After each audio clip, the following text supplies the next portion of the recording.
What's on, ladies and gentlemen? My name's Ross, I like games, and today, well, it's probably time we had a little bit of a look at some lovely option cards now, isn't it? There's a couple of option cards that have been revealed that we haven't had a chance to look at yet, and I'll be honest with you, I woke up in a pretty good mood this morning.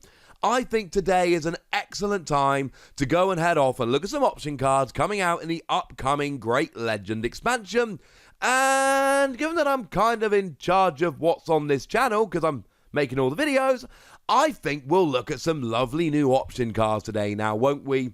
So what we've got is some lovely black option cards, and we're going to start off having a little bit of a look at final Zubon Punch. Shout out to the lovely folks over at digimoncard.dev. That is what I'm using here to look at some lovely translated cards. So what we've got here is a 2-cost option card. And it reads that one of your Digimon gets plus 3,000 power until the end of your opponent's next turn. But if that Digimon then has 16,000 power or more, that Digimon gets blocker and reboot and security attack plus 1. So what that essentially means is you make yourself a big bad Digimon. You get up to 16,000 power, which not for nothing would make you the most powerful Digimon around, because we've not seen anything above 15,000 power naturally. And then you attack with an extra security attack. But unless your opponent's mucking around increasing the power of their security Digimon, you are going to survive. Because even if your opponent flips an Omnimon, you're still going to survive because they've got 15,000 power and you've got 16. So you are going to take out 2 security cards. That is pretty much a given. There are some things that could go wrong. For instance, a Gaia Force could come out and wreck your day. But outside of that, you're going to be fine. And then you've got reboot, so you're going to make yourself active on your opponent's active phase. And then you've got blocker, so you're going to be active as a blocker. But because these effects last until the end of your opponent's turn, you're still going to have 16,000 power. So even something like an Omnimon attacking, you can block and get rid of them. Although, do remember there are plenty of cards, plenty more cards that will boost power on your turn. So it is more likely that an Omnimon will be above 16,000 power than as a security card. It's possible, and it is something you've got to watch out for. But you know what? If the worst thing that happens is you take out 2 security cards and then get taken out blocking an Omnimon, that sounds absolutely fine by me. This is not going to work for every Digimon. This is a kind of one you have to be extremely careful with. But if you can find the right Digimon, you're golden. Now, clearly what we're looking for here is Blastmon. And that's not exactly some kind of secret. Blastmon is literally on the card. They are definitely wanting us to go for Blastmon here. Now, Blastmon, for what it's worth, has security attack plus 1. But your opponent can always choose one of their unsuspended Digimon and force you to attack it.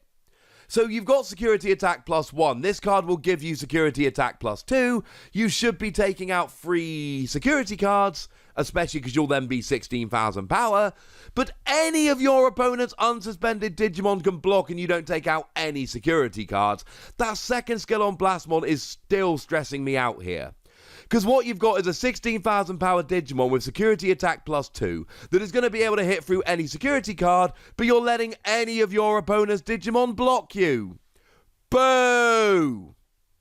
Of course, if you're playing any black cards in an Omnimon deck, this will work with Omnimon. Just pointing that out there.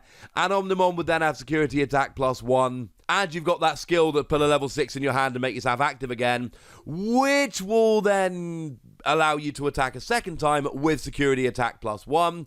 And it's all getting a little bit silly. I don't know if you're going to play black in Omnimon decks, but if you are playing black in Omnimon decks, oh my goodness, this is going to work beautifully. It ain't for everyone. It's only good if it pushes you up to 16,000 power, which is not going to always be the case. I love this with Darkdramon. Darkdramon is awesome, and Darkdramon has got haste, so you can attack the turn you play it with the security attack plus 1, which is amazing.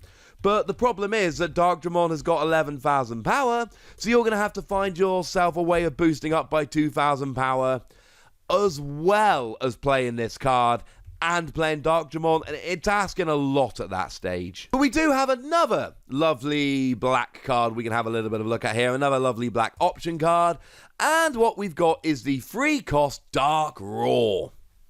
What we've got is a card that destroys one of your opponent's Digimon with a play cost of 3 or less. For every D-Brigade type Digimon you have, increase the targetable play cost of this effect by 1. I.e., if you've got 3 D-Brigade Digimon on the field, you get to destroy a Digimon with a play cost of 6 or less. If you've got 5 D-Brigade on the field, you get to delete one of your opponent's Digimon with a play cost of 8 or less. And so on and so forth. As a security card, it does the same thing. The previous one added to your hand, it was fine. It's a D-Brigade deck, right? And one of the things we're seeing in Set 4 in Great Legend is that Digimon is pushing us towards D-Brigade decks. It is as simple as that. Darkdramon I mentioned earlier, when you play it, it's a 13 cost, but you can put up to 5 D-Brigade from your trash on top of your deck. And you gain 2 memory for each one put on the top of the deck in this way. I.e., if you put 5 back, you play it as a free cost 11,000 power with haste, which is awesome. We've seen the new rare Commandramon that when it's deleted, you reveal the top 3 cards of your deck, and you get to play a Commandramon from them without paying the cost. The theory, of course, being that you get to keep resetting your D-Brigade Digimon. If you're playing a D-Brigade Swarm deck, and honestly, Darkdramon looks so good. It's certainly something I'm going to be testing. It looks awesome. This is an absolute no-brainer. It is a free cost card that lets you delete one of your opponent's Digimon, and hopefully it's going to be like a 6-7 cost Digimon, which for a free cost option card is phenomenal. If you're not playing a D-Brigade deck, this card is probably trash, and you shouldn't even consider it for a second. It is a very specialist kind of skill. It is as simple as that. It is a skill that works beautifully in D-Brigade decks. It's terrible outside of them, so quite frankly, ladies and gentlemen, you have been warned. But we do have one purple option card to look at as well, and there's no other video it's fit nicely into, and we're talking about option cards today, so let's pop it right in, shall we? What we've got is a 6-cost option card. The security adds it to your hand, which I'm not loving. And when you play it, you delete one of your opponent's level 6 or higher Digimon. I love it. Now, this is a very specialized card. We can compare this to something like Gaia Force.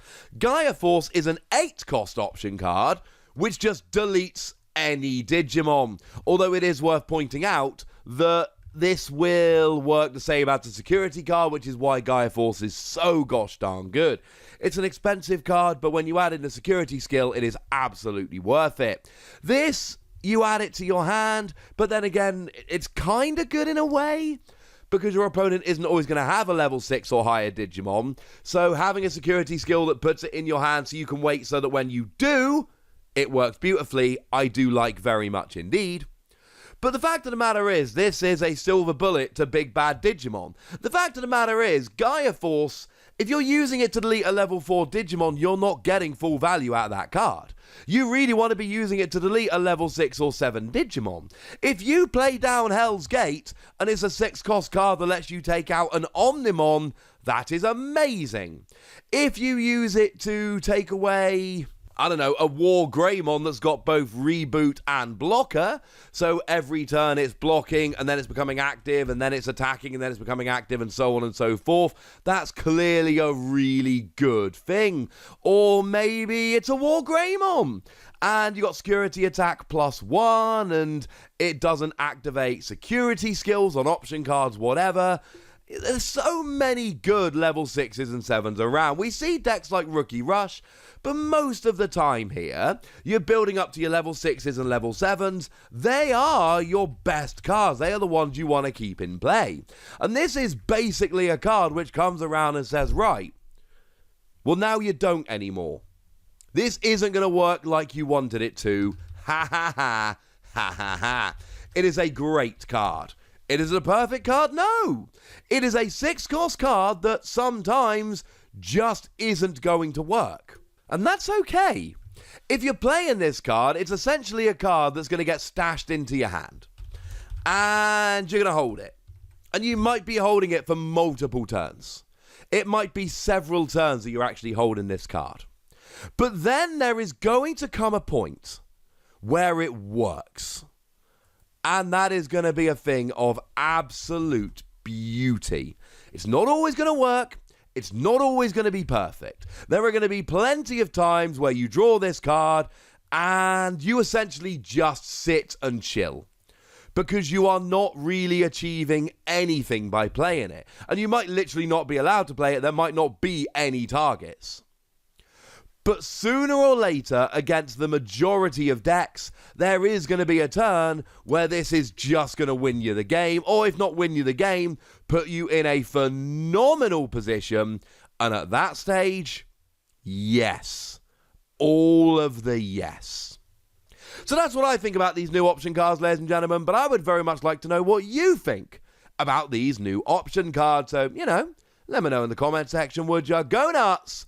Be nice. And then make sure you like this video, subscribe to this channel, follow me on Twitter at TheWazzy. That's where we talk Digimon and a whole bunch of other card games. And please do consider checking out patreon.com/PTCGradio, where you can support the channel, get some bonus podcasts and all kinds of fun things. But by far the most important thing, as always, look after yourselves till next time, would ya? Thank you very much for watching. My name's Ross, and you've been watching Wassy Plays.